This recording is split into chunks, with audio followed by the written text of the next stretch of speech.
It's a new year, and as part of your resolution to be better with your finances, if you find it difficult to stick to those financial goals, you are certainly not alone.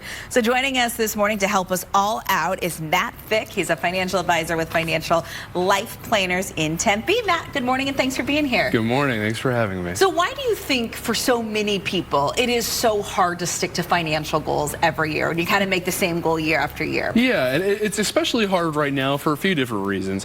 Recent studies showed that about 75% of Americans have reported feeling anxious about their finances, and 50% of Americans are, feel like finances are controlling their life. Recently, it's been really hard for people to save, and which is shown by 25% of Americans not having a emergency savings fund, which is a pool of money you have for emergency savings or emergencies like medical expenses or things like that. The way to overcome that right now is to create small, attainable goals with savings plans. So how do you go about starting? Because let's say somebody's watching and they're like, oh boy, I'm in debt, I don't really have anything saved up. What's the first thing they need to do? Sure. The first step is what are you saving for? Like I said, emergency savings fund. If that's the case, trying to put aside 3 to 5% of your paycheck every month and really hitting those small goals, having goals of $100 to $250, whatever it may be, but just building up and having that direction to start. For some people, it's easier to see that money move over and physically move that money over if you have a little bit of money left over from your paycheck, moving a little extra to the emergency savings fund. For some people, like my wife, it's easier to just have that money pulled out of your paycheck every month and not even have to. Mind, exactly.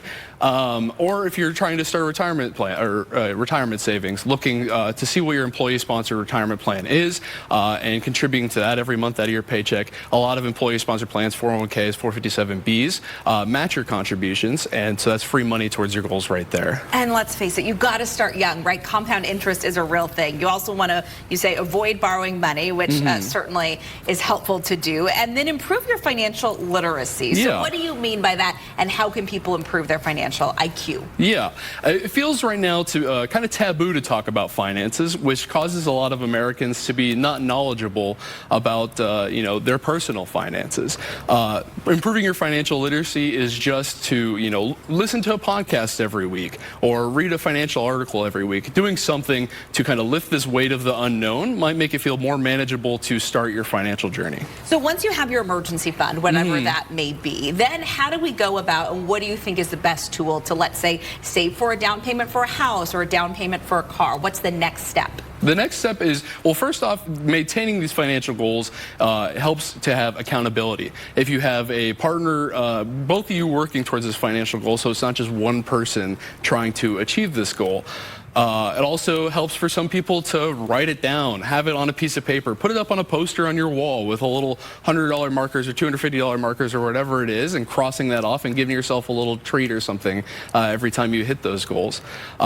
It's also important to note that, at least for me, financial resolutions, New Year's resolutions in general, kind of feel a little bit, there's a little stigma of, something you hit hard for a week or two and then kind of fall back on. But I feel like the new year is a good time to hit the reset button on your finances and really start somewhere. It doesn't matter where you're at in your financial journey, but going forward is better than just standing still. And I mean, being diligent with a budget and saving, it's going to help you in the long run so that people can retire and have some money and not feel so strapped. Matt Fick, we appreciate you joining us this morning. Thanks so much for coming in, helping give all of us some tips on how we can have some financial resolutions in this new year. Thank you for having me, and best of luck with your financial goals this year. Thank you, and best of luck to you watching at home.